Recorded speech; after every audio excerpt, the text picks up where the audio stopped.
it to Moses that was a miracle. I don't know how this, but Moses goes back up, and then he has a talk with the Lord later.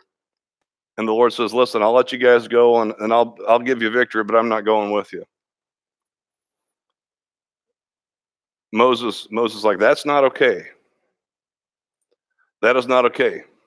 You guys still there? In verses 15 and 16, Moses said to the Lord, if your presence does not go with us, do not bring us up from here. And this is such a powerful verse.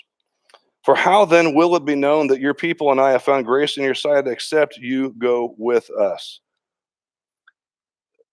Listen, there is nothing besides the promises of God. There's nothing more valuable in your life than God's presence. His presence is everything. It's everything. In that passage, I didn't have place. You can read that whole section of Exodus 33. Moses tells the Lord, the way everybody in the world knows we're different because you're with us. We are different from every other person, every other religion, God, because you're with us. That's what makes us different. That's what separates us from everybody else, is the presence of God.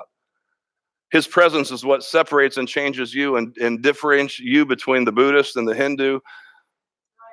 It's God's presence. And God told Joshua, he said, listen, you can have courage because my presence is with you. I'm going with you. I'm going with you. You and I today, you can have courage because God's with you. He's with you. He's with us. Lastly, this morning, let me just stop right here. And I didn't look up the preacher. Let me remind you of this. I didn't look up the preacher, but there's a you can look it up. I've preached on his name before, and I just blanked, and I didn't take the time to look it up this morning. But there was a minister that was told that President Andrew Jackson was going to come here and preach. And they said, you need to temper what you say when the President Andrew Jackson's here. You need to be careful what you say that he's coming in. Andrew Jackson came in, and the man stood up and he said, I've been told that Andrew Jackson has come to hear me preach today, and I've got